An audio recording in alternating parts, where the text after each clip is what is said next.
जय श्री राम। स्वागत करते हैं आप सभी दर्शकों का अपने इस चैनल में पाकिस्तानी हिंदू रिएक्शन 2.0। कैसे हैं आप सभी लोग? उम्मीद करते हैं आप सभी लोग ठीक होंगे। तो भाई जैसा कि लकी बीस्ट जी का जो हमने नया पॉडकास्ट शुरू किया है उसका पहला पार्ट देखा था, अब हम देख रहे हैं उसका सेकंड पार्ट। बिल्कुल। तो पहले हम पार्ट देख लेते हैं, उसके बाद फिर बात करते हैं। बने रहे हमारे साथ इस पार्ट के एंड तक। चलो जी। सबसे पहले क्या होता है, CIA, फाइव आइज सबको मालूम है कि वॉर लंबा जाएगा, लेकिन इसके बावजूद भी अमेरिका अटैक करता है किसके ऊपर?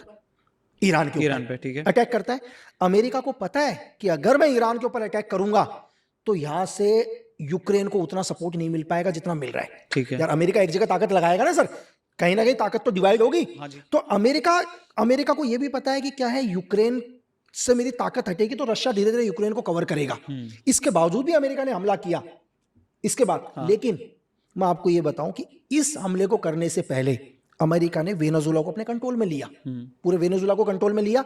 अमेरिका को पता है कि इस दुनिया का लगभग 18 से 20%, 22% तेल पूरी दुनिया में वेनेजुएला पर मौजूद है सर।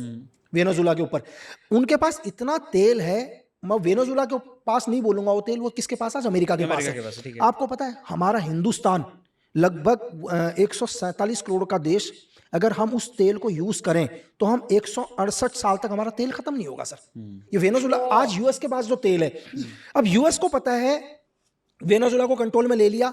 उसको भी ये भी पता है CIA को कि ये सारा रास्ता ब्लॉक करेगा, ईरान रास्ता ब्लॉक करेगा 100%। ईरान इस रास्ते से क्या करेगा, किसी की तेल की शिप्स को नहीं आने स्ट्रेट देगा। ऑफ हॉर्मुज से, हाँ, ठीक है। मालूम है यूएस को। इसके बावजूद यूएस ने अटैक किया। यूएस को यह भी पता है कि जैसे ही मैं ईरान के ऊपर हमला करूंगा, दो देश रेडी बैठे हुए ईरान को सपोर्ट करने के लिए, चाइना रशिया और रशिया। आज आपको क्या लगता है सर, जिस तरह से जो ईरान काउंटर अटैक कर रहा है, जो ईरान लगातार मिसाइल्स मार रहा है, उनकी हर लोकेशन को टारगेट कर रहा है अमेरिका की, जो अमेरिका के शिप तक B2 तक अपनी मिसाइल भेज देता हो, आपको ईरान का लग रहा है सर? सेम जो सिचुएशन यूक्रेन था वही ईरान हो गया। यूक्रेन को इन्होंने मोहरा बनाया, यहां रशिया और चाइना ने ईरान को ईरान को। अब क्या है, अमेरिका का कोई भी टारगेट हो रहा है, कुछ भी, वो नाम किसका आ रहा है? ईरान का आ रहा है। तो इससे रशिया और चाइना को क्या बेनिफिट? उसका दुश्मन कमजोर हो रहा है सर धीरे धीरे। अमेरिका को भी पता है कि यार ये मेरे को नुकसान, लेकिन क्या डोनाल्ड ट्रंप को कोई नुकसान हो रहा है सर? नहीं। पीट हेस्टक को कोई नुकसान हो रहा है? नहीं हो रहा ना। या डोनाल्ड ट्रंप के दामाद को कोई नुकसान हो रहा है? ऑयल कंपनी को कोई नुकसान हो रहा है? दुनिया में ऑयल की कीमतें बढ़ेंगी तो अमेरिका के पास तो टोटल वेनेजुएला का तेल तो है ही है, तो महंगा बेच के पैसा वो तो चाहे अमेरिका की आम जनता को नुकसान हो, इससे डोनाल्ड ट्रंप को कोई फर्क नहीं पड़ेगा। डोनाल्ड ट्रंप को क्या फर्क पड़ेगा, क्योंकि डोनाल्ड ट्रंप तीसरी बार तो इलेक्शन लड़ेंगे नहीं। अमेरिका के लॉ के हिसाब से तीसरी बार उन्हें प्रेसिडेंट, लेकिन वो इतने पावरफुल बन जाएंगे कि अगला कोई भी प्रेसिडेंट आए तो डोनाल्ड ट्रंप से पावरफुल कोई नहीं रहेगा। बात समझ रहे हैं आप? करेक्ट। तो वॉर का सबको पता है कि वॉर का क्या चलेगा, ये रशिया को भी पता है। हर देश अपना फायदा उठा रहा है। यहां रशिया को क्या बेनिफिट है? रशिया को बेनिफिट है कि रशिया धीरे धीरे पूरा यूक्रेन को कवर कर लेगा। रशिया को बेनिफिट। चाइना को क्या बेनिफिट है कि चाइना क्या कर रहा है, धीरे धीरे अमेरिका के उन टारगेट को नुकसान पहुंचा रहा है जहां से ताइवान को मदद हो सकती है इन फ्यूचर में, क्योंकि उसको पता है मुझे इससे अच्छा मौका मुझे नहीं मिलेगा कि मैं ताइवान को कैप्चर करूंगा। तो चाइना भी यहां क्या कर रहा है, बेनिफिट उठा रहा है इस वॉर का। दूसरा क्या है, अमेरिका कैसे बेनिफिट उठा रहा है? अमेरिका को करा वॉर तो चलेंगी, हथियार तो बिकेंगे ना सर। आज पूरे एशिया, पूरे यूरोप में हथियार खरीद रहे हैं, और दुनिया में सबसे ज्यादा हथियार कौन बेचता है? अमेरिका सबसे ज्यादा हथियार बेच रहा है। तो अमेरिका को हथियार से भी बेनिफिट है, अमेरिका को ऑयल से भी बेनिफिट है। ठीक है, अगर आप जैसे डोनाल्ड ट्रंप ने बोल दिया कि मैं युद्ध से वापस जाऊंगा, आपको क्या लगता है युद्ध खत्म होगा सर? इजराइल कैसे रह पाएगा बगल में? आज ये सर 1967 का वो टाइम नहीं है कि सिर्फ 6 डेज वॉर चला। शायद 5 जून को इजराइल ने एक साथ 6 देशों को युद्ध में हरा दिया था। आज 2026 चल रहा है। अगर इस युद्ध को बीच में छोड़ के जाते हैं तो इजराइल बगल में नहीं रह पाएगा सर। बात समझ रहे हैं? सबसे ज्यादा दिक्कत इजराइल के लिए है। राइट। सो आप ही बोल रहे हैं कि ईरान ने अपने एसेट्स कहाँ छुपाए रखे हैं, ये मोसाद और CIA को पता है, बट फिर भी वो कर नहीं पाते हैं बिकॉज बैकिंग है ईरान को चाइना और रशिया की। बैकिंग है ना सर। जो ईरान बोलता है कि मेरे पास 2000 किलोमीटर से ऊपर की मिसाइल नहीं है, तो कैसे ईरान 3500 किलोमीटर तक मिसाइल भेज देता है? ये मिसाइल कहां से आ रही है सर? कहां से आ रही है? कहां से आ रही है? ये पूरा रशिया और चाइना का सपोर्ट है। कोई भी मिसाइल, अगर कोई भी मिसाइल, ये एयरफोर्स के जो एयरफोर्स के एक्सपर्ट होंगे वो ज्यादा बताएंगे, कोई भी मिसाइल सर एयर स्पेस को टच करते हुए निकलती है, कई मिसाइल्स। और रशिया के पास और चाइना के पास अपना एयर स्पेस है, क्या उनके सपोर्ट के बिना मिसाइलें जा रही होंगी सर? तो कहीं ना कहीं दुनिया को पता है कि दोनों के पीछे किसका सपोर्ट है, रशिया और चाइना का सपोर्ट है, लेकिन बेनिफिट दुनिया के पावरफुल लोगों को बेनिफिट हो रहा है, दुनिया के बड़े बड़े आर्म्स कंपनी को बेनिफिट हो रहा है, डोनाल्ड ट्रंप को बेनिफिट हो रहा है, इनका जो दामाद है कुशनर उसको दुनिया में सबसे ज्यादा बेनिफिट हो रहा है सर। एक ट्वीट किया था आपने, जी सर। जिस दिन आपने ट्वीट किया उसके 6 दिन बाद सेम स्टेटमेंट प्रेसिडेंट ट्रंप ने भी दी, बट आपने वो 6 दिन पहले ही ट्वीट कर दिया था, जहां पे आपने बोला था कि जो ये पीट हेक्सेथ है, जो कि सेक्रेटरी ऑफ डिफेंस है अमेरिका का, उसका मेन रोल है ईरान के साथ वॉर करने में। बिल्कुल। और फिर 6 दिन बाद ये ट्रंप भी बोलते हैं। बिल्कुल। तो आपका ग्राउंड रिसर्च क्या था जिस बेसिस पे आपने ये बोला था? सर एक्चुअली क्या है, जब इन्होंने जब वेनेजुएला को कैप्चर किया तभी हमें पता चल गया था कि ईरान के ऊपर ये हमला करेगा। ओके। ईरान के ऊपर हमला करेगा, लेकिन एक्चुअल उस टाइम रिपोर्ट एफबीआई की जो रिपोर्ट गई थी, एफबीआई ने बोला कि अभी आप अटैक मत करो। एफबीआई नहीं चाहता था इस अटैक को करने के लिए, लेकिन इसके बावजूद भी अमेरिका को कंटिन्यू पुश किया पीस हैशटैग ने कि मुझे अटैक करना है, ये सही टाइम है। एफबीआई ने क्यों बोला होगा नहीं करने को? क्योंकि एफबीआई को इंटरनल सिक्योरिटी की जिम्मेदारी पूरी की पूरी एफबीआई के पास है इस टाइम, अमेरिका के पास। हाँ जी। एफबीआई की, चाहे सीआईए एक्सटर्नल देख रही है, लेकिन एफबीआई को पहले से मालूम कि अगर ये वॉर आगे जाएगा तो डेफिनेटली इस वॉर का असर उनके लोगों के ऊपर भी आएगा। ठीक है। तो क्योंकि एफबीआई को भी पता है कि कहीं ना कहीं इस वॉर के सपोर्ट में रशिया भी आएगी, इस वॉर के सपोर्ट में चाइना भी आएगा, ये वॉर लंबा जाएगा। तो अपने देश के लिए, अपने देश के नागरिक के लिए एक एजेंसी ने बोला कि हमें वॉर नहीं करना चाहिए अभी, रुको मत अभी। लेकिन पीट हैशटैग के कनेक्शन MI6 के साथ, MI6 इसको कंट्रोल करती है शुरू से ही, ब्रिटेन इसको कंट्रोल करती है शुरू से ही, पीट हैशटैग को। और अगर आप इनके कनेक्शन देखो या आप डोनाल्ड ट्रंप के दामाद के कुशनर के कनेक्शन देखो, तो मार्टिन जो आर्म्स कंपनी है दुनिया की सबसे बड़ी, इस कंपनी के साथ इसके कनेक्शन सर, जब सऊदी के अंदर डील हुई थी तो इसने ही नेगोशिएट किया था। और सऊदी के जो बड़े बड़े ऑयल कंपनीज हैं तो भी कुशनर के कॉन्टेक्ट उनके साथ। तो वॉर से सबसे बेनिफिट इनको हो रहा है, वॉर से बेनिफिट सिर्फ इन लोगों को हो रहा है जो ट्रंप के नजदीक के लोग हों। ये चाहते हैं कि किसी भी कीमत पर वॉर हो। तो क्योंकि डोनाल्ड ट्रंप सर वो एक पॉलिटिकल आदमी है, एक बिजनेसमैन है, एक पॉलिटिकल आदमी है, उसको नहीं पता वॉर में क्या होगा एक्चुअल में। अगर आप किसी पॉलिटिकल आदमी से पूछो कि यार ग्राउंड पर क्या होगा, लेकिन जो आसपास के सलाहकार है ना सर, वो आपको बताएंगे कि वॉर में क्या होगा, हम कितने टाइम में जीतेंगे। क्योंकि ट्रंप ने तो कभी वॉर लड़ा नहीं खुद, लेकिन पीस हैशटैग ऑलरेडी एक सोल्जर रह चुका है। अगर आप उसकी हिस्ट्री देखो, उसको पता है कि इस वॉर का क्या फायदा हो सकता है, क्या नुकसान हो सकता है। तो ये हमें पहले से पता था सर, पहले से ही इनपुट थी कि ये वॉर 100% यूएस के साथ, यूएस ईरान के ऊपर अटैक करेगा। और ये हमें पहले से पता था कि जो पुश कर रहा है शुरू से, वो पीस हैशटैग कर रहा है। जबकि डोनाल्ड ट्रंप ने दूसरा नाम नहीं खोला अभी। क्यों नहीं खोला? क्योंकि वो उनका दामाद है सर। जितना हाथ इसमें पीट हैशटैग का है, उतना ही हाथ उनके दामाद का भी है सर, कुशनर का भी, इस वॉर को कराने में। न्यूज में तो कुछ और ही आता है बस। अब सर देखो, अब न्यूज में आएगा, मैं आपसे क्या कर रहा हूँ सर, 700 करोड़ की जनसंख्या दुनिया के अंदर, तो ऐसा तो नहीं है कि पीस हैशटैग से हमारी कोई दुश्मनी हो सर। जो हमारे को एक इनपुट है कि यार ये वॉर ये करा रहा है। ऐसा नहीं है कि डोनाल्ड ट्रंप, दुनिया को लग रहा होगा यार डोनाल्ड ट्रंप ने बोल दिया, ऐसा नहीं कि डोनाल्ड ट्रंप पीट हैशटैग का नाम मीडिया के सामने बोलना चाहते थे। हुआ क्या होगा, एक सिनेरियो हम बताते हैं। हम भी क्या होता है हमेशा डी ब्रीफिंग के अंदर, हम भी आपस के अंदर कहते हैं यार ये कैसा हो गया, इतना बड़ा स्टेटमेंट कैसे बोल दिया एक देश के प्रेसिडेंट ने, जबकि पीट हैशटैग तो आज भी उन्हीं के साथ है। होता गया है सर कि जैसे मैंने आपसे बोला कि एक पॉलिटिकल पर्सन को, जो भी उसके सलाहकार, जो भी उसके क्या कहते हैं देश के चीफ ऑफ आर्मी स्टाफ ने बोला, जो भी नेवल चीफ ने बोला कि सर ये होगा, तो आदमी क्वेश्चन बोलेगा, तुम तो कह रहे थे भाई इतनी दिन में ये हो जाएगा, इतनी दिन में क्यों नहीं हुआ? तो फिर एक एफबीआई का डायरेक्टर उनको बोला सर कि, एफबीआई का डायरेक्टर बोला सर हमने आपको पहले भी बोला था कि इस वॉर को थोड़ा लेट करते हैं, लेकिन सर ने कहा तो हमें करना पड़ा। तो एक आदमी के दिमाग में होता है ना थोड़ी देर पहले कि उसको बोला है कि यार पीस हैशटैग नहीं, निकल गया, ट्रंप वो उसके मुंह से निकल गया। ऐसा नहीं है कि ट्रंप पूरी दुनिया को ये कहना चाह रहे हैं, वो एक्चुअली निकल गया। तो ट्रंप का प्रॉब्लम क्या है ना कि उन्होंने वॉर तो रोक नहीं पा रहे हैं, वो कंफ्यूजन भी बढ़ा रहे हैं। कंफ्यूजन अपने स्टेटमेंट से बढ़ाते हैं। वो पहले एक बार बोलते हैं कि we are talking with Iran, हम उनसे बातचीत कर रहे हैं। फिर वो बोलते हैं नहीं, हमने 50,000 सोल्जर से ईरान को घेर लिया। फिर वो बोलते हैं कि नहीं, वो न्यूक्लियर बना रहा है तो हम उसको पूरी तरह खत्म करना चाहते हैं। फिर बोलते हैं नहीं, हमने उनका न्यूक्लियर तो खत्म कर दिया, अब ऑयल पर। ठीक है, अब ऑयल उन्होंने बोला। दूसरा बोले नहीं, हमको रिजीम चेंज करना है। कल बोला रिजीम चेंज नहीं करना है, क्योंकि मार तो दिया, रिजीम तो चेंज हो ही गया। सो ये जो कंफ्यूजन है ना कि घोड़ा चतुर, भाई एक तो बोल। तो ये उनकी क्वालिटी है कि कंफ्यूज कर लेते हैं, या उनको समझ में नहीं आ रहा और वो बस बोल देते हैं, फिर बाद में सब उसमें से मीनिंग ढूंढते हैं। सर क्या होता है, एजेंसी के अंदर एक चीज सिखाया जाता है हमेशा, बॉडी लैंग्वेज को पहचानना। हाँ। देखो मैं अभी भी कह रहा हूँ, ट्रंप कोई एजेंट नहीं है सर। हाँ। जैसे हम पुतिन सर के उसमें और ट्रंप के उसमें आए तो धरती आसमान का फर्क है। अपने ट्रम्प को ट्रम्प बोला, पुतिन को पुतिन सर बोला, ये क्या है? नहीं सर देखो, पुतिन सर को इसलिए बोला, आप मुझे दुनिया का ऐसा कोई इंसिडेंट बता दो जहां व्लादिमीर पुतिन ने मानवता के अगेंस्ट काम किया हो सर। आज 3.5 साल पूरा नाटो अटैक करेगा आप पे। नहीं सर, आप मुझे सिर्फ ये बता दो, आज तक बता दो कि व्लादिमीर पुतिन ने कोई ऐसा काम किया हो जो मानवता को शर्मनाक करे।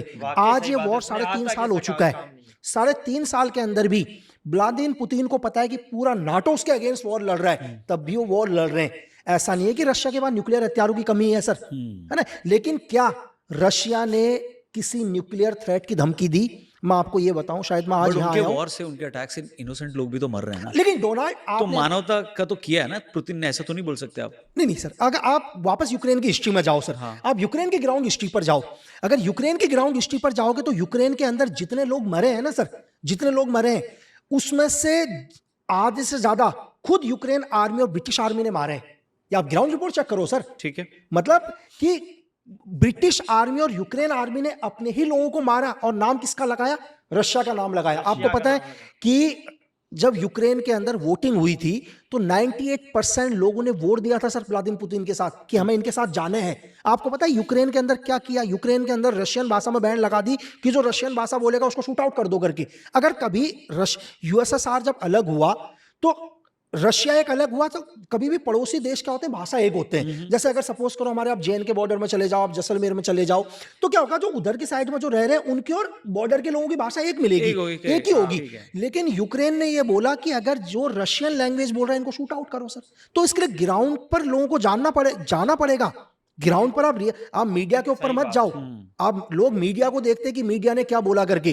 तो मैं सिर्फ ये कह रहा हूं कि आप यूक्रेन के अंदर जाके बोलो, आप यूक्रेन के नागरिकों से पूछो। आप किसी एक आदमी को बोल दो कि जो व्लादिमीर पुतिन के अगेंस्ट कोई भी एक स्टेटमेंट दे रहा है सर, आप मुझे वो स्टेटमेंट दिखा दो। इसलिए पुतिन सर हैं सर नहीं ठीक है, चलिए। अपना Plus एक लाइफ एजेंट के भी अंदर। रहे हो और तो दूसरी चीज सर देखो, मैं एक चीज फर्क, एज एक एजेंट में और फर्क देखो सर, व्लादिमीर पुतिन एक एजेंट रह चुके हैं, तो ठीक है? आपका तो एक देखो उनकी बॉडी लैंग्वेज को पकड़ना बहुत मुश्किल हो जाएगा, लेकिन अगर उसी जगह आप डोनाल्ड ट्रंप के लिए बोलो, उनकी बॉडी लैंग्वेज को पकड़ना बहुत इजी होगा। कौन कुछ चीजें बताइए जिससे आपको समझ में आ जाएगा कि आदमी ब्लफ कर रहा है। मैं आपको बताता हूँ एक्चुअली क्या हुआ। इनका एक इंटरव्यू चल रहा था डोनाल्ड ट्रंप का। उस इंटरव्यू में, आप उस इंटरव्यू को लगा के सुनाना लोगों को, उस इंटरव्यू के अंदर मीडिया ने उनसे ये पूछा डोनाल्ड ट्रंप से कि आपको पता है, बोला आपके मिसाइल के अटैक से 65 बच्चों की जान गई है। ईरान के ऊपर एक मिसाइल अटैक हुआ था। अगर आप उस बॉडी लैंग्वेज को ध्यान से देखो तो जैसे ये बात बोली है, जब ये मीडिया क्वेश्चन कर रही है ना, उनके पीछे पीट हेस्टेक को देखना आप। जैसे ही मीडिया ने क्वेश्चन किया, पीट हेस्टेक की बॉडी लैंग्वेज को देखना। कभी भी क्या होता है, आपको पीट हेस्टेक की बॉडी लैंग्वेज वहां चेंज दिख जाएगी। मतलब वो बॉडी लैंग्वेज ऐसी हो रही है कि इन्होंने क्या क्वेश्चन पूछ लिया। मतलब कोई चोर होता है तो उस चोर के मतलब कहते हैं कि यार तेरे घर पर चोरी हुई है, अगर किसी ने चोरी की हुई तो डर जाता है। तो आप पीट हेस्टेक की बॉडी लैंग्वेज उस सेकंड के लिए चेक करना, इस क्षण के लिए, उससे पहले चेक करना कि पीट हेस्टेक का रिएक्शन क्या होता है मीडिया के क्वेश्चन पूछते ही। इसके बाद जैसे ये क्वेश्चन खत्म हुआ मीडिया का, तो डोनाल्ड ट्रंप एकदम से शॉक हुआ। डोनाल्ड ट्रंप ने क्वेश्चन पूछा पीट हेस्टेक को कि ये क्या कह रहे हैं। तो पीट हेस्टेक ने क्या बोला कि सर हमारी जांच चल रही है। आप मेरी बात समझ रहे हो? मतलब कि पीट हेस्टेक या डोनाल्ड ट्रंप के आसपास के लोग खुद डोनाल्ड ट्रंप को और अमेरिका को भी गुमराह कर रहे हैं। उन्होंने क्या अमेरिका को गुमराह किया कि ये 65 बच्चों की हत्या हमने नहीं करी है, ये ईरान ने खुद करी है। अब आप समझ रहे हैं, वो न्यूज हमारे को नहीं दिखाई देती कि वेस्ट में क्या सिनेरियो चल रहा है। ठीक है, ठीक है। तो डोनाल्ड ट्रंप ने इसी चीज का क्वेश्चन किया उससे।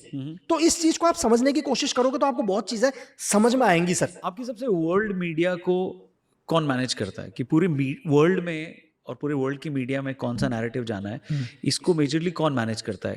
कोई एजेंसी मैनेज करती है, किसी देश की एजेंसी मैनेज करती है कि भाई यही न्यूज़ चलनी है, या ये नैरेटिव चलना है कि भाई ईरान जीत रहा है? क्योंकि पहले जब आया तो जो आपने बोला कि लोगों को क्या नोशन था कि 24 घंटे में वॉर खत्म हो जाएगी। क्यों? क्योंकि उनके टॉप लीडरशिप को खत्म कर दिया। तो इजराइल जीत रहा है, अमेरिका जीत रहा है, ये शुरू में आया 1-2-4 दिन, फिर उसके बाद सडनली बंद हो गया कि नहीं ईरान जीत रहा है, ईरान ने तो नाक में दम कर रखा है। तो ये यही रियलिटी है या ये मैनेज की जाती है ये नैरेटिव? सर देखो, दुनिया के अंदर दो ही तरह के लोग हैं सर। हाँ, ये मैं हमेशा बोलता हूँ। एक वो लोग हैं जिनके लिए दुनिया में कोई सीमाएं नहीं लगती। बात समझ रहे हैं? एक आप और हम जैसे लोग हैं। तीसरी कैटेगरी दुनिया में है ही नहीं। ये जात धर्म को छोड़ दो पल भर के लिए, मैं समझाने की कोशिश करता हूं तो वर्ल्ड समझ में आ जाएगा आपको पूरा। एक वो लोग हैं जिनके लिए कोई भारत, पाकिस्तान, ईरान, अफगानिस्तान, अमेरिका कुछ नहीं है, उनके लिए पूरी दुनिया एक ही है। पूरी दुनिया कैसे चलेगी, उनके हिसाब से चलेगी। कौन है ये लोग? मेरी बात, दुनिया के पावरफुल लोग जो पूरी दुनिया को मैनेज करते हैं। हाँ। और एक आप और हम हो गए जिनके लिए बॉर्डर्स लगते हैं सर, कि ये पाकिस्तान है, ये भारत है, जो पूरी दुनिया को मैनेज करते हैं कि कैसे वॉर होने हैं, दुनिया की मीडिया कैसे चलनी है। एक छोटा सा क्वेश्चन है सर, आज आप सोशल मीडिया उठाकर देख लो, आधे लोग ईरान के गुणगान गा रहे होंगे, कई तो 3D में वो चल रहे होंगे, क्या बोलते हैं, कार्टून चल रहे होंगे। क्या इतना पैसा कौन दे रहा है किसी को? आप एक पल के लिए, क्या मेरे पास तो टाइम नहीं है सर, मेरे को तो अपनी पोस्ट डालने के लिए भी टाइम नहीं हो पाता यार, कैप्शन क्या लिखा उसमें भी टाइम नहीं है। तो एक कुछ दुनिया के एक पूरी की पूरी लॉबी लगी हुई है कि ईरान जीत रहा है, अमेरिका को ऐसा टारगेट कर दिया, डोनाल्ड ट्रंप का एक कार्टून बना दिया, व्लादिमीर पुतिन का एक कार्टून बना दिया, तो अरबों की फंडिंग है इसके लिए। मतलब दुनिया का एक वॉर ग्राउंड के ऊपर चल रहा है, इससे खतरनाक वॉर है साइकोलॉजिकल वॉर। साइकोलॉजिकल वॉर दुनिया की सबसे खतरनाक वॉर है। दिमागी सब वॉर इस सबसे साइकोलॉजिकल खतरनाक वॉर के अंदर क्या होता है कि आज आप मुझे ये बताओ सर, क्या हिंदुस्तान इस वॉर में है? मतलब अफेक्टेड है, नहीं नहीं नहीं, पार्टिसिपेट नहीं कर नहीं रहा नहीं है। नहीं, वॉर में है सर कुछ लोग। अच्छा। कैसे हैं? आप ये देखो, दुकान में खड़े हो जाओ, आज नॉर्मल पब्लिक के दुकान में खड़े हो जाओ, आप ईरान के अगेंस्ट कुछ बोल दो, आपको कुछ मारने आ जाएंगे। कुछ अमेरिका के अगेंस्ट, ना तो अमेरिका हमें खाना दे रहा, ना ईरान हमें खाना दे रहा ठीक है, है। लेकिन आप इस साइकोलॉजिकल वॉर का हिस्सा बन चुके हो। उस हिसाब से समझ yes, गए सर? correct। क्यों हम इस वॉर में नहीं है, लेकिन आधे लोग ईरान के साथ हो गए, आधे लोग किसके साथ हो गए, अमेरिका के साथ हो गए। यानी कि आप बैठे जरूर इधर हो, लेकिन आपका माइंड कोई और कंट्रोल कर रहा है। सही बात है। ये भी इसको बोलते हैं साइकोलॉजिकल वॉर। क्या होता है दुनिया के अंदर, जो आपने अभी बोला मैनेज, कैसे मीडिया को मैनेज किया जाता है, इस पर भी मैं कोरोना के ऊपर भी आऊंगा। शायद आप या दुनिया लोग रिसर्च कर दें कि जब भी कोरोना होने वाला था तो दुनिया की सारी मीडिया को एक जगह बुलाया गया था और पूरी दुनिया की मीडिया को बुलाया था कि क्या लिखना है। शायद जो भी मीडिया वाले इसमें देख रहे होंगे, दुनिया के बड़े बड़े नेशनल टेलीविजन, उनको समझ में आ गया होगा मैंने क्या बोला। आप समझ रहे हैं सर कि दुनिया के मीडिया को बुलाया गया था, दुनिया वर्ल्ड के मीडिया को, कि दुनिया में क्या न्यूज चलानी है। किसने बुलाया था? दुनिया में कोई ना कोई है जिसने पूरी दुनिया की मीडिया को बुलाया, और किस जगह पर बुलाया तो वो भी लोगों को पता होगा। जो नेशनल टेलीविजन की बात कर रहा हूं मैं, लोकल नहीं सर। तो अभी बताइए ना, आप बता सकते हैं? कि दुनिया तो जी ये थी आज की हमारी लकी बीस्ट जी की वीडियो। यार क्या कुछ राज खोल दिए बंदे ने, बिल्कुल, मतलब इन्हें पहले से ही पता होता है। सारा कुछ डिटेल से खोल के रख दिया कि कैसे, मतलब कि वाकई में एक प्रोपोगेंडा वाकई चलाते हैं पावरफुल लोग, वाकई में लोगों के दिमाग से खेल रहे हैं। बिल्कुल, और इतना तेज दिमाग मैंने आज तक किसी का नहीं देखा। सिर्फ ये भारत में नहीं, जब ये इन्होंने बात की थी, भारत में नहीं, हमारे पाकिस्तान में भी ऐसे। अभी हम चौराहे पर या किसी गली नुक्कड़ की दुकान पर खड़े हो जाएं और हम मतलब कि या यूएसए के बारे में कुछ खिलाफ में बोल दें, तो लोग जो हैं अपनी राय देना शुरू हो जाते हैं। बिल्कुल, कोई ठीक है, क्या बोलेगा, कोई क्या या बोलेगा। या हम ईरान के बारे में थोड़ा सा गलत बोल दें तो लोग लड़ने आ जाते हैं। हम्म, ठीक है ना? लेकिन ऐसा नहीं करना चाहिए लोगों को, क्योंकि वो हमें कुछ खाना। साइकोलॉजिक जो वॉर चल रही है ना, वो सबसे खतरनाक है इस दुनिया में। सबसे खतरनाक जो है दिमागी खेल जो है, हमें इसीलिए तो मैं कह रहा था कि ये जो हमारे सोशल मीडिया की ये जो आजकल चली है ना, इसी वजह से काफी लोग गुमराह हुए पड़े। बिल्कुल, खुद सगे रिश्तेदार आपस में नहीं बन रहे इसकी वजह से। मतलब कि एक रिश्तेदार बैठे हुए हो ना साथ में, और किसी ने बस ये बात कर दी ना कि ईरान ऐसे कर रहा था, बस सारी अपनी राय देने शुरू हो जाते हैं। हर किसी की अपनी माइंड। बिल्कुल, ये वही चीज समझा रहे हैं लकी बीस्ट जी कि आप ना, आपको वो खाने को दे रहा है, ना आप, ना मतलब कि यूएसए खाने को दे रहा है, ना ईरान, आप क्यों लड़ रहे हो, आप क्यों बोल रहे हो? इसीलिए कहते हैं कि वो रील ये ऐसे जो चलती है ना, उंगली, वो नहीं चलानी चाहिए। मोबाइल को साइड पे रख के कुछ मिनट भगवत चिंतन करना चाहिए। और आपको भी नहीं, आज के बाद आप तो नहीं देखेंगे मैं मोबाइल। तो नहीं देखता। मुझे पता है ये प्रोपेगेंडा पूरी दुनिया में चल रहा है, इसलिए मैं मोबाइल अब हाथ ही नहीं लगाता। सिर्फ अपने काम से काम होता है, काम के बाद दूसरा काम पकड़ लो। अब मोबाइल नहीं चलाना। मोबाइल चलाया मतलब किसी कॉल करनी है भाई, या कोई जरूरी काम हो गया तब। ओके, रील नहीं देखनी, ठीक है। क्योंकि रील में जो है वो प्रोपोगेंडा जो है हमारे दिमाग से खेलते हैं ये पावरफुल लोग। और वाकई में कोरोना, अच्छा जितने भी ये कोरोना का टाइम आया था, काल टाइम आया था, जितने भी लोग हैं अपने रिश्तेदारों से पूछ लो, कोरोना की वजह से कोई मरा? सुना तो था काफी न्यूज में कि मर न्यूज रहे की हैं बात वो। छोड़ो, वैसे आप अच्छा आपके ये अच्छा है। तुम्हारा उस अच्छा वक्त हमारा रिश्ता नहीं हुआ था, उस वक्त तुम्हारे रिश्तेदारों में भारत में इधर उधर सब जगह फोन किया, कोई कोरोना की वजह से इन्फेक्टेड हुआ? yes। कौन? अब मैं वीडियो में तो नहीं बता सकती हूँ। वहां पे ही हमारे कानपुर में ही एक की डेथ हुई थी, कि सुना था कि वो कोरोना वायरस उसको हुई थी। क्या पता वो कुदरती हो। और वो जब मरे थे ना, चलो खानपुर सुन, उसकी बॉडी को किसी ने टच भी नहीं किया। वो तो कोरोना के डर की वजह से ना, हाँ। मैं ये बात कर रहा हूँ कि तुम्हारे अपने रिश्तेदारों में, मैंने रिश्तेदारों के पूछा या हमसायों का पूछा? वो रिश्तेदार ही था ना। लो कर लो बात। हमारे यहाँ तो मतलब कि यहाँ पर कोई अगर मतलब कि मरता है ना, तो मतलब कि मस्जिद में ऐलान होता है हम्म कि फलाना जो है अब इस दुनिया में नहीं रहा, तो हम्म उसका शाम को जो है नमाज जनाजा है, या हम्म। सुबह को जो नमाज जनाजा है, और तीसरे दिन उसकी मतलब कि क्रियाक्रम करके अलविदा कह देते हैं हमेशा वैसे के लिए। लेकिन मैं बात कर रहा हूँ हम्म, कि कोरोना के टाइम वो ऐलान होने ही बंद हो गए थे, कोई नहीं, यहाँ मौत ही नहीं हुई, अच्छा। मानोगे? वैसे तो हर जगह ऐसे ऐलान होते हैं, पर मैंने हम्म। उस टाइम जो है मैंने ध्यान नहीं दिया। मुझे नहीं याद के ऐलान होते थे भी के भी वो नहीं। अभी लकी बिश्त जी ने कहा था ना कि कोरोना के टाइम पर वर्ल्ड मीडिया, पूरी दुनिया की मीडिया को बुलाकर हम्म। बोला गया था कि आपने ये लिखना, ये दिखाना, ये करना है।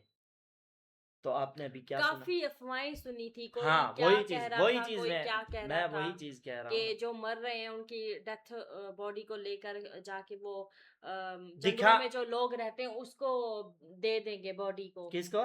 जो आदिवासी रहते हैं जंगलों में। तो आदिवासियों को नहीं होगी, उसकी बॉडी खाने की वजह से हाँ, आदिवासियों को नहीं होगी क्या? तो यही भी सुना था। और तो ये उन लोगों से जो है वो तेल लेंगे और लोगों वो की प्रोपोट बॉडी। मतलब कि वो उन्होंने जो खेल खेला वो अब भी तुम्हारे दिमाग से खेल रहे हैं।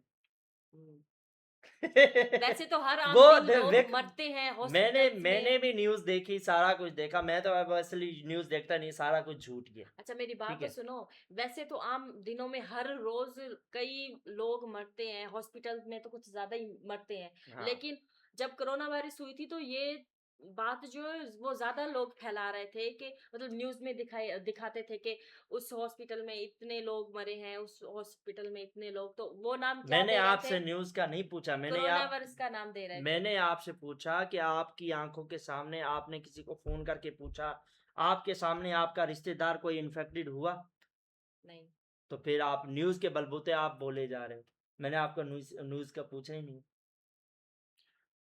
अच्छा। ये देखो ना, हम्म मैंने रिश्तेदार का पूछा था ना। हम्म। न्यूज मैंने कहा कि वो लकी बिश्त जी ने कहा कि न्यूज झूठ है।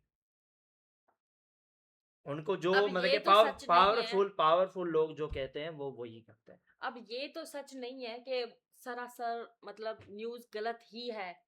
कभी कभी सच भी न्यूज होती है ना। तो ये तो नहीं है हर न्यूज ही झूठी होती है।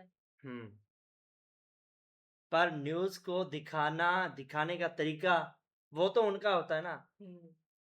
एक न्यूज को मिर्च मसाला लगा के ना सुनाई जाए ना तो आप बोर हो और जाओगे। आजकल के दौर में तो अब एआई आ गई है, अब तो न्यूज सच्ची हो या झूठी हो विश्वास नहीं पता ही होता नहीं है। चलता। मेरा तो विश्वास फिर नहीं। आप बात ही मत करो ना न्यूज की। नहीं। लेकिन यार टॉपिक और साइड चला गया, लेकिन लकी बिश्त जी ने यार क्या कमाल के राज खोले बिल्कुल। हैं अमेरिका के।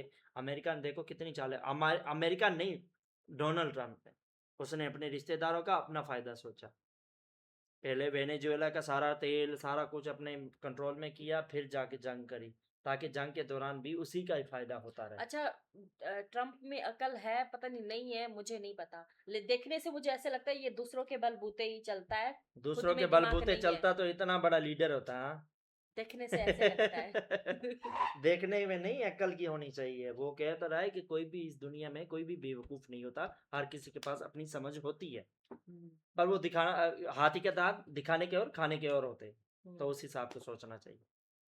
तो आज की वीडियो आपको कैसी लगी, उम्मीद करते हैं आप सभी को पसंद आई होगी। तो वीडियो को लाइक कीजिए, शेयर कीजिए, कमेंट जरूर कीजिएगा। चैनल पर नए हैं तो चैनल को सब्सक्राइब कीजिए, बेल आइकन जरूर दबाइएगा। मिलते हैं नेक्स्ट वीडियो, तब तक के लिए जय श्री राम।